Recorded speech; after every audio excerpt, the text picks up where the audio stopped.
ओम नमो भगवते वासुदेवाय। ओम नमो भगवते वासुदेवाय। ओम नमो भगवते वासुदेवाय।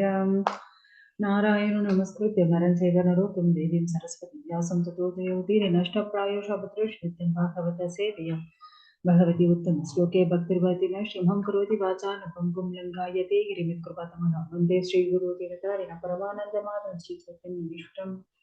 ओम ज्ञानतिमिरान्धस्य ज्ञानार्णवसलाकया चक्षुरुन्मीलितं येन तस्मै श्रीगुरुवे नमः। जय श्री गोपाल जय श्री हरे कृष्णा. பகவத்கீதை உண்மை உருவில் 9வது அத்தியாயம் மிக ரகசியமான அறிவு. அதுல நம்ம 25 ஸ்லோகங்கள் ஆல்ரெடி முடிச்சிருக்கோம். இன்னைக்கு 26வது ஸ்லோகம்.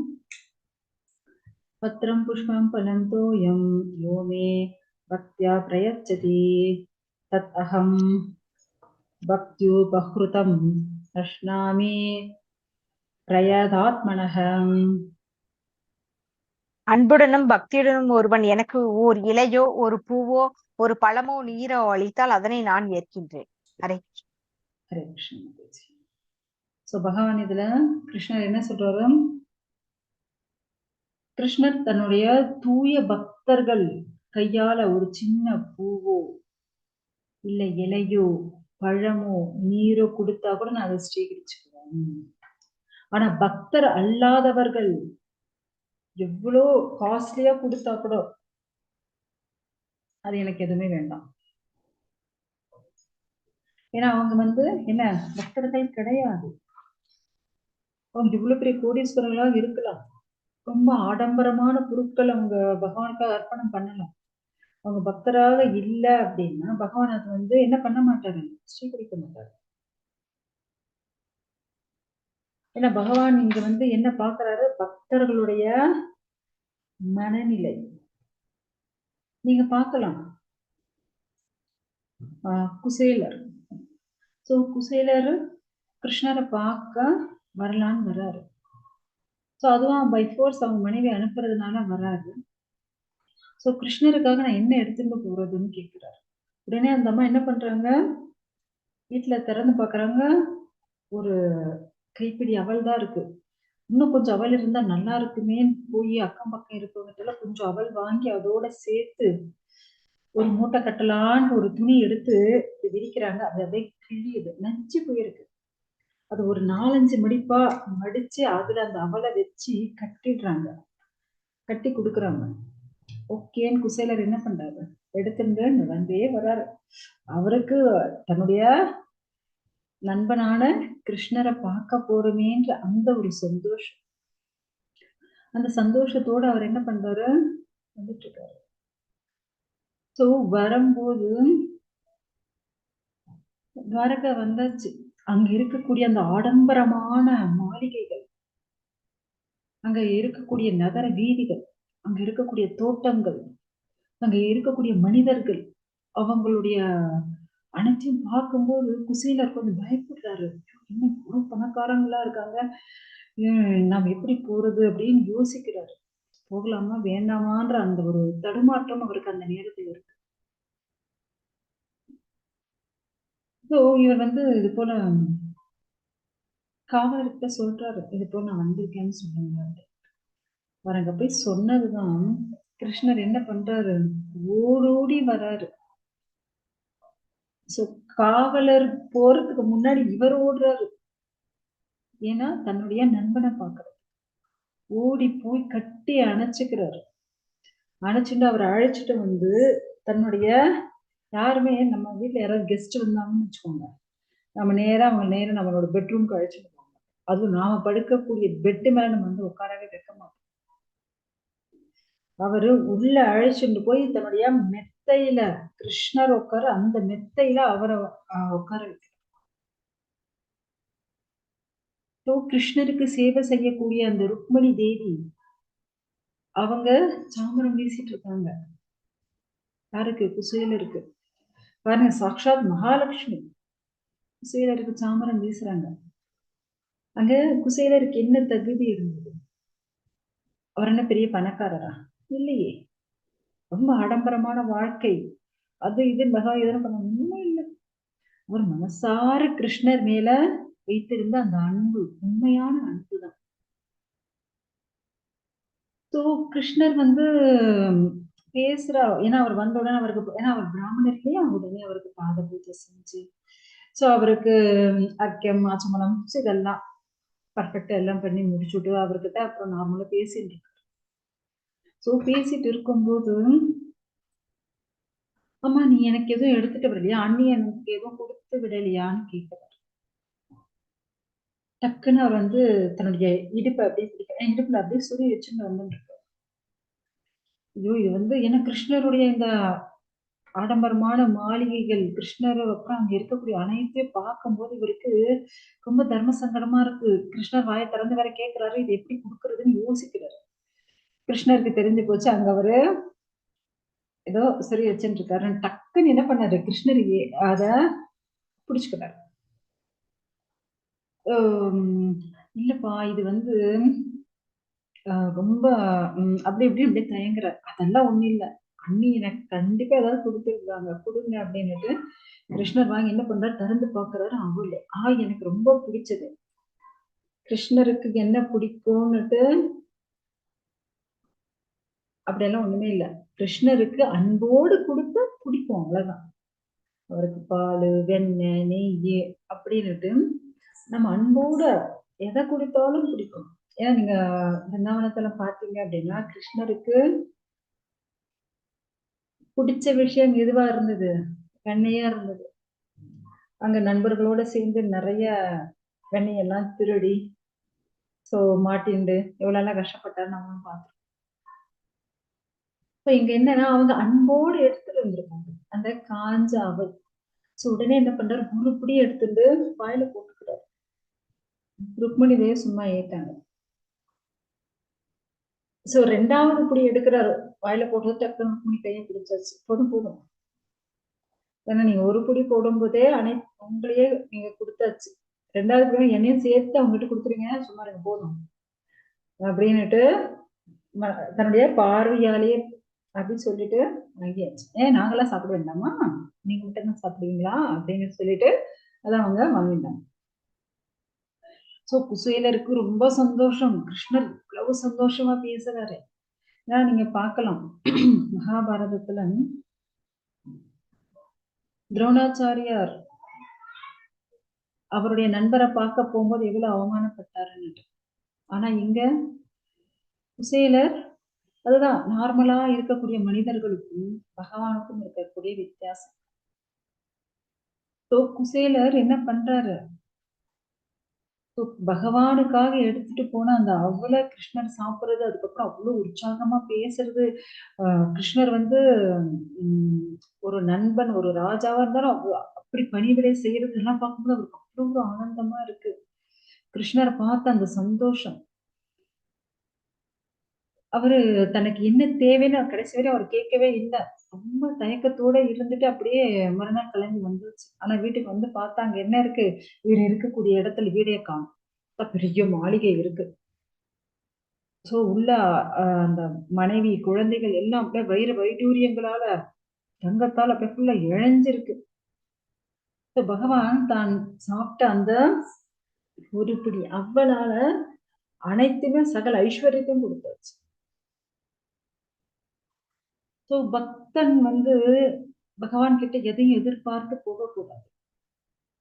பகவானுக்கு தெரியும் தன் பக்தனுக்கு எந்த நேரத்துல எதை கொடுக்கணும் அப்படின்னு. ஓகே, அதே போல நம்ம பார்த்தோம் அப்படின்னா பகவான் வந்து தூது, அதான் சண்டே வேண்டாம், அவங்க கிட்ட நீங்க வாங்கின அந்த ராஜ்யத்தை கொடுத்துருங்கன்னு சொல்றதுக்காக கிருஷ்ணர் அனுப்புவாங்க. சோ அந்த இடத்துலயும் அதே தான் நடக்கும். ஏன்னா கிருஷ்ணர் அங்க உள்ள நுழையும் போது துரியோதன சொல்லுவான், நான் இங்க உங்களுக்காக நிறைய விருந்து ஏற்பாடு பண்ணிட்டு என்னுடைய மாளிகை உள்ள வாங்க. கிருஷ்ணர் கடந்து போவார். உடனே அங்க பக்கத்து மாளிகை யாரு, பீஷ்மர் ஓடி வர்றாரு, என்னுடைய மாளிகை உள்ள வாங்க. அதையும் கடந்து போயிட்டே இருப்பாரு. சோ இப்படி ஒவ்வொருத்தருடைய மாளிகையை கிராஸ் பண்ணி ஒரு பாட்டு கிருஷ்ணர் போவாரு. அங்க ஒரு சின்ன குடிசையில இருந்து ஓடி வர யாரு, விதுரர் ஓடி வருவாரு. கிருஷ்ணா இது உங்களுடைய வீடு வாங்க அப்படி சொன்ன உடனே அங்க ஓடிடுவாரு. ஏன்னா கிருஷ்ணர் கிட்ட இது என்னுடையது நம்ம ஏதாவது சொன்னோம்னு வச்சுக்கோங்க, அது அப்ப நீயே வச்சுக்கோ, எனக்கு தேவையில்லை. பகவானே இது உன்னுடையது, பகவானே இந்த உடம்பாகட்டும் நானாகட்டும் நான் உன்னுடையவன் அப்படின்னு பகவான் சொல்லி பாருங்க. பகவான் சந்தோஷமா ஓடி வருவார். பகவானே நான் சமையல் பண்ணதே உனக்காக தான், பகவானே நான் செய்யக்கூடியது பாருங்க, நான் பூ கட்டின்னு இருக்கேன், அது உங்களுக்காக பூ கட்டின்னு இருக்கேன். சோ உங்களை பத்தி கேட்டுட்டு இருக்கேன், உங்களை பத்தி நான் சொல்லிட்டு இருக்கேன், உங்களுக்காக தான் பண்ணிட்டு இருக்கேன் அப்படின்ட்டு எல்லாமே பகவானே உனக்காக அப்படின்னு சொல்லுங்க. கிருஷ்ணருக்கு அவ்வளவு சந்தோஷம். ஓகேவா? சோ அந்த எளிமை ஆக்சுவலா விதுர வீட்டுக்கு போய் அவர் என்ன விருந்தா சாப்பிட்டாரு? ஒண்ணும் இல்ல. உடனே அவர் என்ன ஒரு மனைய போட்டுட்டு அதுல அவரை உட்கார வச்சு பழத்தை தான் உடிச்சு கொடுக்கணும். அவர் பேசுற இன்ட்ரெஸ்ட்ல கிருஷ்ணர் வந்துட்டாருன்னு அந்த சந்தோஷத்துல என்ன பண்றதுன்னு தெரியாம பழத்தை கீழே போட்டு தோலை கொடுத்துட்டு இருந்தார் கிருஷ்ணருக்கு. கிருஷ்ணர் அதையும் ஸ்வீகரிச்சுட்டார். ரொம்ப நல்லா இருக்கு, டேஸ்டா இருக்கு அப்படின்னு அதையும் சாப்பிட்டு தான் உட்காந்துட்டு இருந்தார். சோ அது போல நீங்க பாத்தீங்க அப்படின்னா ராமாயணத்துல மதங்க மகர்ஷி, சோ அவருடைய ஆசிரம வெளியெல்லாம் ஒரு வீடு வச்சு என்ன பண்ணுவாங்க, இந்த சின்ன பொண்ணு ஓடி வந்து அதெல்லாம் பெருக்கி கிளீன் பண்ணி எல்லாம் பண்ணிட்டு இருக்கோம். யாருமா வந்து ஒரு வீடு வச்சு இவங்களெல்லாம் பார்க்கும்போது ஏதோ பெரிய சாமிங்க போல தெரியுது. சோ நான் ஜஸ்ட் வந்தீங்க இப்படி சேவையெல்லாம் பண்றேன். சரி, ஓகே. சோ எல்லாரும் பகவானுடைய நாமத்தை ஜெபிக்கிறாங்க. அதே போல நான் அவங்களுக்கு அப்படியே அந்த அம்மா வந்து வயசும் ஆயிடுது. சோ அங்கேயே அவங்க என்ன பண்றாங்க, அந்த ஆசிரமத்துக்கு அந்த வயசாகி இருக்காங்க, அந்த குருவுக்கு சேவை பண்ணிட்டு இருக்காங்க. அப்ப மதங்கரிஷி சொல்றாரு, அம்மா நான் வந்து கிளம்ப வேண்டிய காலம் வந்துடுச்சு, நான் கிளம்புறேன். அப்ப நான் சுவாமி இன்னும் கவலைப்படாத, இங்க வந்து ராமர் வருவார். சோ ராமர் வரும்போது இங்க நான் இருக்கும்போது எப்படி கிளீனா பெருக்கி தொடச்சு அழகா கோலம் போட்டு புதுசா இங்க வந்து எல்லாம் பண்ணி பழங்கள் எல்லாம் எடுத்து வந்து வைக்கிறியோ, இதே போல ராமர் வருவார். ஆனா எப்ப வருவாரு எனக்கு தெரியாது. அவர் வரும்போது அவருக்கு நீ சேவை பண்ண, அதுக்கப்புறம் நீ என்னுடைய அங்க வந்து நீ வந்து மோட்சம் அடைஞ்சிருவ அப்படின்னு சொல்லிட்டு கிளம்பிட்டு. சோ இந்த அம்மா வெயிட் பண்ணிட்டு இருக்காங்க. எவ்ரிடே பெருக்கி தொடச்சு எல்லாம் கிளீன் பண்ணி வச்சு பூ மாலை கட்டி வச்சு அப்புறம் பழங்கள் அவருக்காக பறிச்சுட்டு வந்து வச்சு எல்லாம் ரெடியா பண்ணி வைக்கிறாங்க. ராமர் வரல. இப்படியே சில நாட்கள், சில மாதங்கள், சில வருடங்கள் போகுது. ஆனாலும் ஒரு நாள் கூட அவங்க வந்து அதை செய்யாம இருந்ததே இல்லை. ரீசன் என்னன்னா, நம்ம என்னைக்காவது பண்ணாம இருக்கும்போது டக்குன்னு ராமர் வந்துட்டான் அப்படின்னு. ஏன்னா அவருடைய குருவுடைய வாக்கியம், குரு சொன்னாரே, என்னுடைய குரு சொன்னார் கண்டிப்பா ராமர் வருவாருன்னு. அதனால அவங்க ஒரு நாள் கூட அத விடாம செஞ்சுட்டு இருந்தாங்க. அப்படியே போயிட்டு இருந்தது எத்தனையோ வருடங்கள், 13 வருஷத்துக்கு மேல ஆயிடுச்சு. சோ அப்ப ஒரு நாள் ராமர் வர்றாரு. இந்த மாதிரி எப்பவுமே எப்படி கிளீன் பண்ணி அதே போல கிளீன் பண்ணி வச்சு அதே போல மாலை கட்டி வச்சு ராமருக்கு அந்த மாலையை போட்டு அந்த அம்மா பழங்கள் பறிச்சு வச்சு அந்த பழங்களை ராமருக்கு கொடுத்து சோ இப்படி அவங்க வந்து ராமருக்கு சேவை செய்யறாங்க. ராமர் கேட்கிறார், உங்களுக்கு என்னமா வேணும்? எனக்கு ஒண்ணு வேணாம் சுவாமி, ஏன்னா நான் வந்து எங்க குரு சொல்லியிருக்காங்க நீங்க வந்து உங்களுக்கு சேவை செய்யணும்னுட்டு. உங்களுக்கு சேவை செஞ்சாச்சு, நான் கிளம்புறேன் சுவாமி. ஏன்னா எல்லாருக்கும் மோட்சத்தை கொடுத்து அனுப்பக்கூடியவர் யாரு அப்படின்னா ராமர். அப்படிப்பட்ட ராமர் இதுல நான் கிளம்புறேன்னுட்டு அந்த அம்மா கிளம்பி போயாச்சு பாருங்க. சோ அப்படி குரு மேல அவ்வளவு ஒரு நம்பிக்கையோட அவங்க சேவை செஞ்சுட்டு இருந்தாங்க. அதே போல நம்ம பார்த்தோம் அப்படின்னா, ஏன்னா அவங்க கொடுத்தது என்ன, ஒரு பழம் தான். என்ன, ஒரு பழம், அவ்வளவுதான். குசேலன் கொடுத்தது என்ன, கொஞ்சோண்டு அவல், காஞ்ச அவல். நம்ம காஞ்ச அவல் கூட நம்மளால சாப்பிட முடியாது, நம்ம அதுல கொஞ்சம் பால் கீழ் ஊத்தி தான் நம்மளால சாப்பிட முடியும். காஞ்ச அவலை தான் கொடுத்தாரு. விதுரர் என்ன கொடுத்தாரு, பழத்தை கொடுக்கல, பழத்தோட தோல் தான் கொடுத்தாரு. ஸோ அப்புறம் அந்த சபரி அவங்க என்ன கொடுத்தாங்க, அவங்க ஒரு பழம் தான் கொடுத்தாங்க. ஸோ அதே போல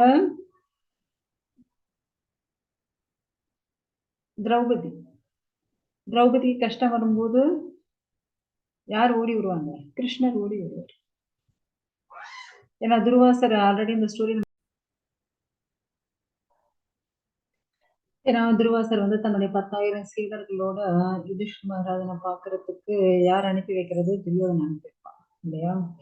ஏன்னா அந்த நேரத்துல அக்ஷய பாத்திரம் எல்லாத்துக்கும் உணவு பரிமாறிட்டு திரௌபதியும் சாப்பிட்டு கழுவி கவுத்துட்டு இருப்பாங்க.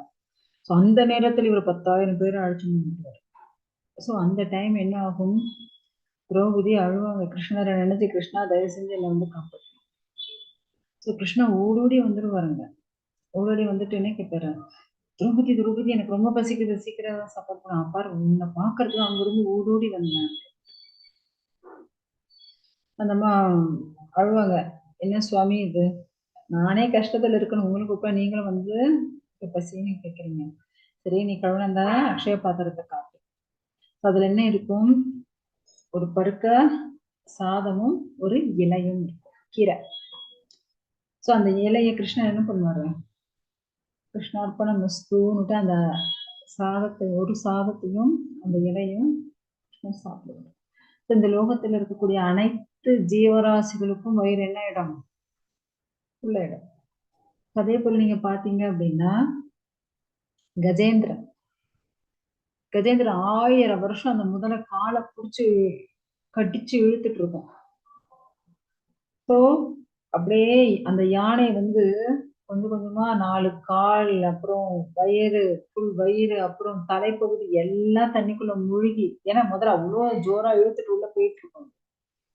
ஸோ அந்த தும்பி கையில என்ன வச்சுட்டு இருக்கோம்? ஒரு பூ, தாமரை பூ வச்சுட்டு, பகவானே இதை நான் உனக்கு அர்ப்பணம் பண்ணணும் அப்படின்னுட்டு பகவானை கூப்பிடுவார் கஜேந்திரன். சோ அந்த நேரத்தில் பகவான் வந்து காப்பாற்றுறார். நீங்க பாத்தீங்க அப்படின்னா ஒரு இலை, ஒரு பூ, ஒரு பழம், சோ எவ்வளவு ஒரு எளிமையாக பகவான் வந்து ரொம்ப ஆடம்பரமா எதையும் எதிர்பார்க்கவே இல்லை. பத்திரம் புஷ்பம் பலம் தோயம், இலையோ துளசி இலை, பூவோ பழம், தண்ணி, இது எதுவுமே என்னால முடியல அப்படின்னா வெறும் ஒரு தண்ணியே வச்சா கூட பகவான் வந்து ஸ்ரீகரிப்பார். தண்ணி கூட இல்லையே கிருஷ்ணா இப்ப என்கிட்ட அப்படின்னு நீங்க அழறீங்க பாருங்க, மனசு வருத்தப்படுறீங்க பாருங்க, அது கூட போதும், கிருஷ்ணர் ஓடி வந்துருவார். ஏன்னா தூய பக்தர்களுடைய அந்த மனசுதான் பகவானுக்கு ரொம்ப ரொம்ப பிடிச்சது. நீங்க பாத்தீங்க அப்படின்னா நாளைக்கு அயோத்தியால ஸ்ரீ ராமச்சந்திரமூர்த்தி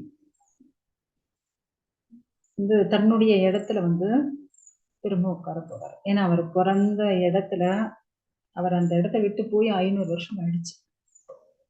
ஏன்னா ராமர் வந்து காட்டுக்கு போனதே 14 வருஷம்தான். ஆனா ராமருடைய விக்கிரகம் அவர் பிறந்த இடத்துல இருந்து எடுத்து 500 வருஷத்துக்கு அப்புறம் திரும்ப நாளைக்குதான் என்ன திரும்ப வைக்க போறாங்க. சோ அந்த ஸ்ரீ ராமச்சந்திரமூர்த்தி பத்தி நாம சும்மா கொஞ்ச நேரம் பேசலாம். ஸ்ரீ ராமச்சந்திரருக்கு இது ரொம்ப, அதாவது அவருடைய சகோதரர்கள் எல்லாரும் ரொம்ப பிடிக்கும். அதுல யார ரொம்ப பிடிக்கும் அப்படின்னா ராமருக்கு சீதா கேட்பாங்க, உங்களுடைய சகோதரர்களை உங்களுக்கு யார் ரொம்ப பிடிக்கும்? சத்ருகுணன். ஏன்? ஏன்னா லக்ஷ்மணர் தானே உங்களுக்கு வந்து அதிகமா சேவையெல்லாம் செஞ்சுட்டே இருக்காரு, நித்திய கைங்கரியம் அவர் தானே பண்ணிட்டு இருக்காரு. ஆனா உங்களுக்கு ஏன் சத்ருகுணனை ரொம்ப பிடிக்கும்? ஏன்னா எனக்கு என்னுடைய பக்தன் யாரு அப்படின்னா பரதன். சோ அந்த பரதனுக்கு சேவை செய்யக்கூடிய, அதாவது என்னுடைய பக்தனோட பக்தன், என்னுடைய பக்தனுக்கு சேவை செய்யக்கூடிய எனக்கு ரொம்ப ரொம்ப பிடிக்கும். அதனால எனக்கு சத்ருகுணனை ரொம்ப பிடிக்கும். அது ஏன் பரதனை மட்டும் நீங்க பக்தன்னு சொல்றீங்க? ஏன் லக்ஷ்மணரும் பக்தர் தானே? ஆமா. சோ ஒண்ணு இல்ல, நான் வந்து இப்ப மலை மேல இருந்து குதி அப்படின்னு சொன்னேன்னு வச்சுக்கோங்க. அப்ப லக்ஷ்மணர் வந்து எதுக்குன்னா அப்படின்னு கேட்டுட்டு அப்புறம் குதிப்பாரு. ஆனா பரதன்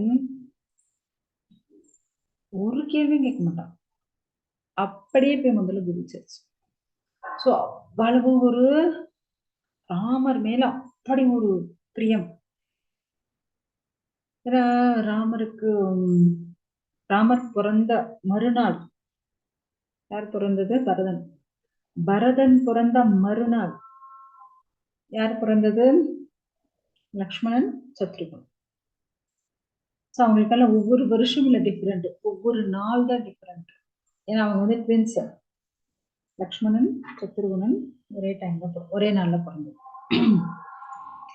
ஆனாலும் ராமர் மேல அவ்வளவு உயிர். அதாவது ராமன், அப்புறம் பரதன், அப்புறம் லக்ஷ்மணன், அப்புறம் சத்ருகனன் போட்டு வச்சிருந்தாங்க. பார்த்தா குழந்தைங்க பயங்கரமா அழுதுண்டே இருக்கு. 4 குழந்தை அழுதுட்டே இருக்கு. சோ குழந்தைங்க பால் கொடுத்து பாக்குறாங்க, என்ன பண்ணாலும் குழந்தைங்க வந்து அழக நிறுத்தவே இல்லை.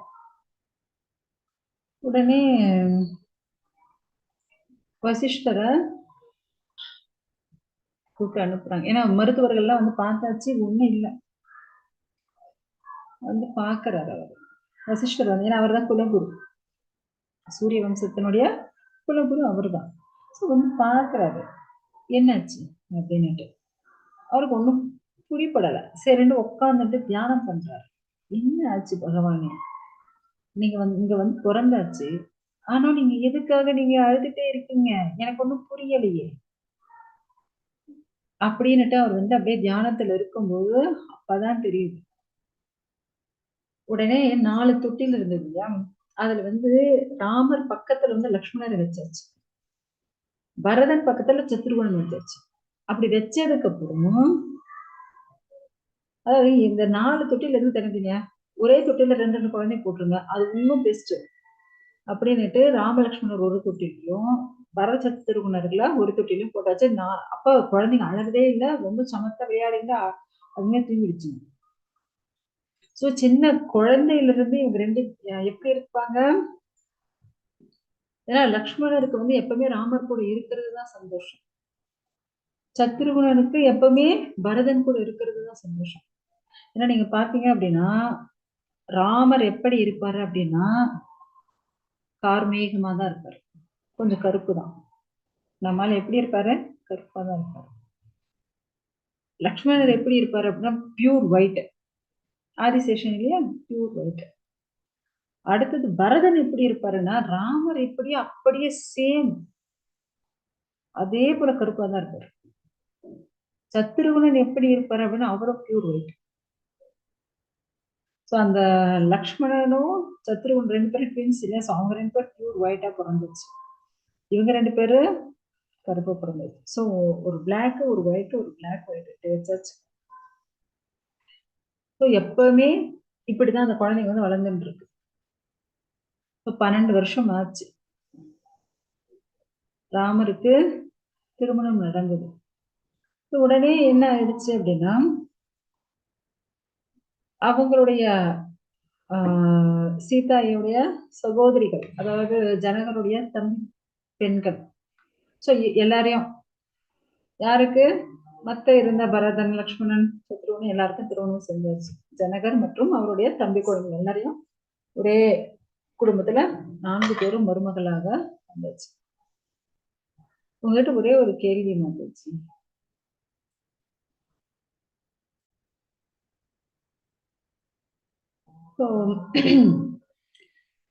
அப்படி 12 வயசு யாருக்கு? ராமருக்கு. ஏன்னா அந்த காலத்துல பால்ய விவாகம் தானே. சீதைய திருமணம் செஞ்சுக்கலாம். அதுக்கப்புறம் ஒரு 12 வருஷம் சந்தோஷமாக அவங்க வந்து வாழ்க்கை நடத்துறாங்க எங்க அயோத்தியால. சோ ஆனா நீங்க பாத்தீங்க அப்படின்னா தசரதருக்கு இந்த 4 பேரையும் ரொம்ப பிடிக்கும். ஆனா அதுல ராமர் மேல ரொம்ப ரொம்ப பிடிக்கும், ரொம்ப ரொம்ப பிடிக்கும் ராமரை. அதே போல 4 மருமகளும் பிடிக்கும். ஆனா அதுல சீதையும் இன்னும் ரொம்ப ரொம்ப பிடிக்கும் அவருக்கு. சோ அவருக்கு அந்த ராமர் சீதை அதை தவிர வேற மத்த இதுவே இல்ல, சிந்தனையே இல்ல. அப்படிதான் இருந்தார். யாரு? தசரத். அப்படி இருக்கும்போது அதுக்கப்புறம் என்ன ஆயிடுச்சு? சரி, ராமருக்கு முடி சூட்டலாம்னு நினைக்கிறாரு இவரு. அப்படி நினைக்கும் போது ஆக்சுவலா வந்து அங்க பரதன் கிடையாது, பரதனும் சத்ருகனும் கிடையாது. ஏன்னா பரதன் வந்து தன்னுடைய மாமா வீட்டுக்கு போயாச்சு. ஏன்னா பரதன் வந்து தன்னுடைய மனைவியோட, அதே போல சத்ருகனும் தன்னுடைய மனைவியோட அவங்க வந்து அங்க இருக்காங்க மாமா வீட்டுல. அப்படி இருக்கும்போது இங்க என்ன நடக்குது அப்படின்னா, ஓகே, ராமருக்கு வந்து பட்டாபிஷேகம் பண்ணலாம் அப்படின்ட்டு ராமர் கிட்ட சொல்லி அனுப்புறாங்க. ராமர் வராரு. வந்ததுக்கு அப்புறம் அவர் கேட்கிற முதல் கேள்வி, பரதனும் சத்ருகனும் இல்லையே இங்க. ஏன் தன்னுடைய சகோதரர்கள் இல்லாம தான் வந்து முடிசூட்டிக்கிறது அவர் வந்து விரும்பல. சோ அப்ப வந்து இல்ல பரவாயில்ல, அவங்க வரும்போது வரட்டும், இப்ப வந்து ரொம்ப நல்லா இருக்கு டைம், இதை வந்து பண்ணிடலாம் அப்படின்ட்டு அவங்க வந்து சொல்றாங்க. ஒரே நிமிஷம் அது.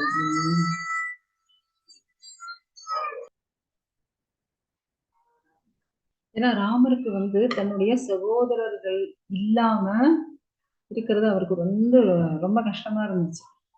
ஆனாலும் தந்தை சொல்றத கேட்கணுமேன்னு அவரும் வந்து சொல்லிட்டு கம்முன்னு ஆயிட்டாரு. ஆனா தசரத் என்ன சொல்றாரு, இல்ல பரவாயில்ல, நீ வந்து முடிச்சுட்டு அதுக்கப்புறம் பார்க்கலாம். ஆனா அதுக்குள்ள என்ன ஆயிடுச்சு, கைகேயி வந்து ராமரை வந்து காட்டுக்கு போன்னு சொல்லியாச்சு.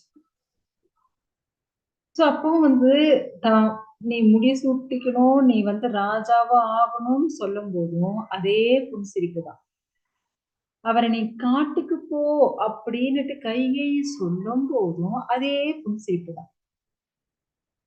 அதே நாம இருந்தா என்ன பண்ணுவோம், நான் ராஜா ஆக போறேன் அப்படி, நீ தான் ராஜா அப்படின்னு சொல்லும் போது நம்ம வந்து அப்படியே பயங்கர சந்தோஷமா தான் இருக்கும். அதே காட்டுக்கு போன்னு சொல்லும் போது நான் ஏன் போகணும், ஏன்னா நீ போ காட்டுக்கு அப்படின்னுட்டு என்ன பண்ணுவோம், எதிர்த்து பேசுவோம், சண்டை போடுவோம். அது எப்படி இப்படி சொல்லலாம். ஆனா ராமர் வந்து ஒரு வார்த்தை பேசல.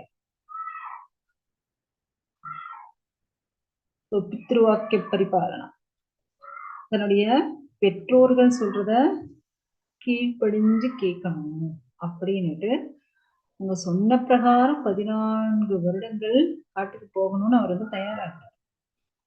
ஆனா சீதை என்ன பண்றாங்க, நானும் வருவேன், இல்ல நீ வரக்கூடாது, நீ வந்து காட்டுக்கு வரக்கூடாது, இல்ல நான் வந்து வந்தே தருவேன் அப்படின்னுட்டு அவங்க வந்து சொல்றாங்க. அப்ப சீதை வந்து கேக்குறாங்க, சொர்க்கம்னா என்ன, நரகம்னா என்ன? இவர் என்ன சொல்றாரு, மேல இருக்கிறது சொர்க்கம், அங்க வந்து என்ன எப்பயும் சந்தோஷமா இருக்க முடியும், இளமையா இருக்கலாம் அப்படின்னு சொல்லிட்டு இருக்காரு. நரகம்ன்றது தவறு செய்தவர்கள் போகக்கூடிய இடம், அங்க நிறைய கஷ்டங்கள் இருக்கும் அப்படின்ட்டு. ஏன் ராமா, உனக்கு வந்து தெரியலன்னு சொல்லணும் இல்ல, எதுக்கு இப்படி தப்பு தப்பா சொல்லிட்டு இருக்க அப்படின்னு. என்ன தப்பா சொல்றேனா? இல்லையே, புண்ணியம் பண்ணவங்க சொர்க்கத்துக்கு போவாங்க, பாவம் பண்ணவங்க நரகத்துக்கு போவோம், கரெக்டா தானே சொன்னேன் அப்படின்னு. அப்ப சீதாதேவி சொல்றாங்க, நீ வந்து சொர்க்கம்னா என்ன, நரகம்னா என்னன்னு கேட்கும்போது யாருக்குன்னு கேட்கணும். சோ யாருக்குன்னு கேட்டாதான் உனக்கு வந்து அவங்களுக்கான சொர்க்கம் என்னன்னு தெரியும். இப்ப டெய்லி மூட்டை தூக்கி குழைக்கிறாங்கன்னு வச்சுக்கோங்க, அவங்களுக்கு அன்னைக்கான அமௌண்ட் கிடைச்சிருச்சு அப்படின்னா நைட்டு அவனுக்கு சொர்க்கம், சந்தோஷமா சாப்பிட்டுட்டு படுப்பான். அது போல குழந்தைக்கு எது சொர்க்கம், அம்மா பாலை குடிச்சுட்டு அம்மா கூட இருக்கிறது அதுக்கு சொர்க்கம். சோ அப்படி ஒவ்வொருத்தருக்கும் ஒவ்வொரு சொர்க்கம். இப்ப அதே கேள்வியை இப்ப உங்ககிட்டயும் கேக்குறேன். சோ எது ஒண்ணு ஒருத்தருக்கு வந்து சந்தோஷத்தை கொடுக்குதோ அது சொர்க்கம், எது அவங்களுக்கு துன்பத்தை கொடுக்குறதோ அது வந்து நரகம். இப்ப பக்தர்களுக்குன்னு பாத்தீங்கன்னு வச்சுக்கோங்க, என்ன கேட்டீங்கன்னா, எது உங்களுக்கு சொர்க்கம், எது நரகம்னா, பகவானை பத்தி இப்படி பேசுறது, பகவானுடைய லீலைகளை சொல்றது, பகவானுடைய லீலைகளை படிக்கிறது, இதுதான் எனக்கு சொர்க்கம். எது நரகம்னு கேட்டீங்கன்னா, எப்ப நான் வந்து கிருஷ்ண பக்தியிலிருந்து பௌதிகமான விஷயங்கள் இருக்கணும், அது வந்து எனக்கு நரகமாக இருக்கும். ஆக்சுவலி இப்ப சத் சங்கத்துல இருக்கும்போது நிஜமா எனக்கு வந்து சொர்க்கமான ஆனந்தமா தான் இருக்கு. எப்ப நான் வந்து தனியா இருக்கணும், அது வந்து எனக்கு நரகமா.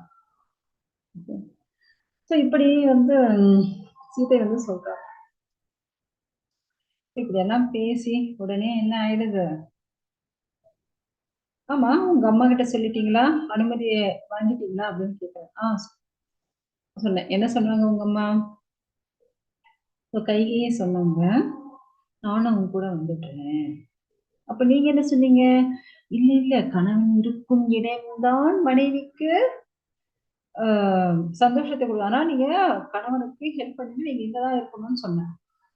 அப்ப நீங்க என்னுடைய கணவர் தானே, நீங்க இருக்கிற இடத்துலதான் நான் இருக்க முடியும். அப்ப உங்க அம்மாவுக்கு ஒரு நியாயம், எனக்கு ஒரு நியாயமானு சொல்லி என்ன பண்ணியாச்சு, ராமருடைய வாயை அடைச்சாச்சு.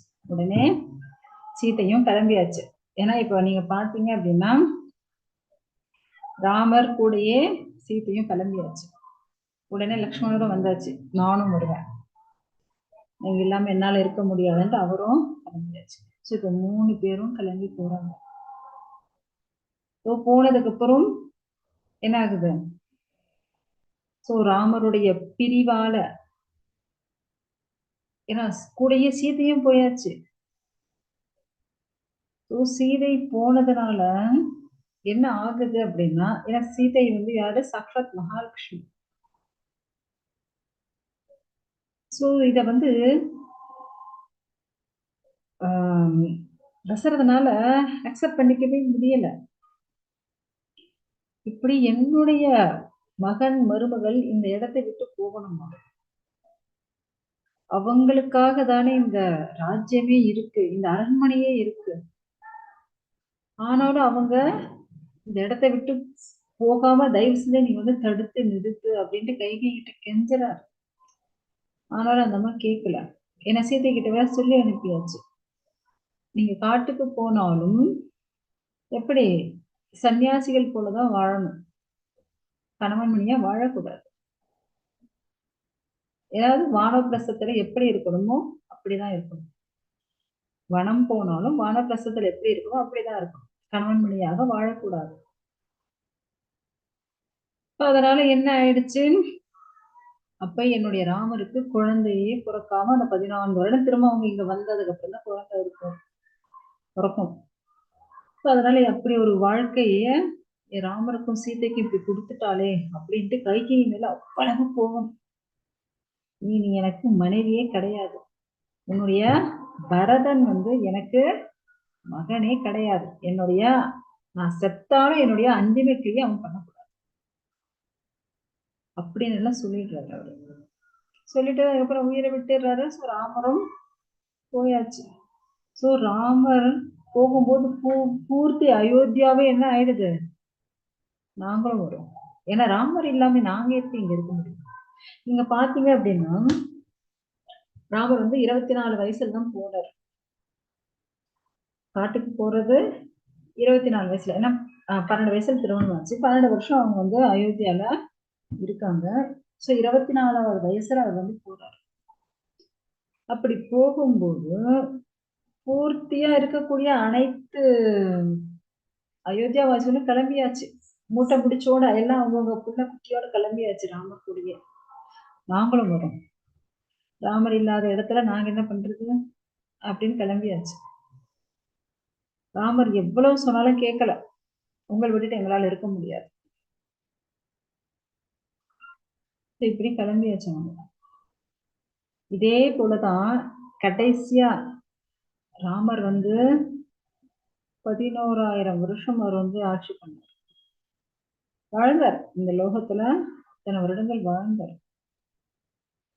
அத்தனை வருடங்கள் வாழ்ந்து அவர் கிளம்பி போகும்போதும் அதே போல அயோத்தியாவாசிகள் எல்லாரும் நாங்களும் வருவோம்ட்டு கிளம்பியாச்சு. அப்ப எப்படி ராமர் வந்து மறுக்க முடியலையோ, இப்பவும் என்ன பண்ணியாச்சு, ராமர் கிளம்பி போகும்போது எல்லாரும் வரும் அப்படின்னு கிளம்பியாச்சு. எல்லாரையும் கூட்டிட்டு போயிட்டாரு அவர் வைகுண்டத்துக்கு. ஏன்னா நீங்க கிருஷ்ணரை பாத்தீங்கன்னு வச்சுக்கோங்க, கிருஷ்ணர் தனியா தான் போனார். அவருக்கு 16,108 மனைவிகள், கோடான கோடி கோபியர்கள், சோ 2 அம்மா 2 அப்பா, நிறைய ஃப்ரெண்ட்ஸ், அவ்வளோ பெரிய ஃபேமிலி, அவ்வளோ பெருசு. அவ்வளோ இருந்தாலும் கிருஷ்ணர் வந்து தனியா தான் கிளம்பி போனாரு கோலோகத்துக்கு.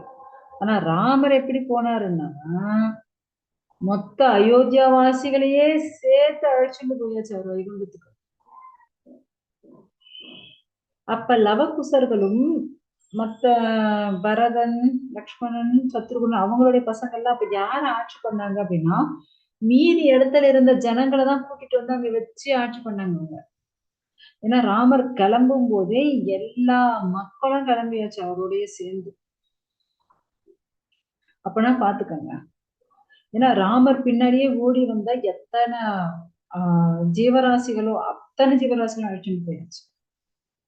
மனிதர்கள் மாத்திரம் கிடையாது, எத்தனை ஜீவராசிகளோ, மாடுங்க, என்னென்ன மிருகங்கள் எது வந்துச்சு எல்லாரையும் அழைச்சிட்டு போயிட்டாரு. ஓகே ஓகே, இதனுடைய கண்டினியூஷன் நம்ம வந்து அப்புறம் பார்க்கலாம். நான் டைம் ஜாஸ்தி ஆயிடுச்சு.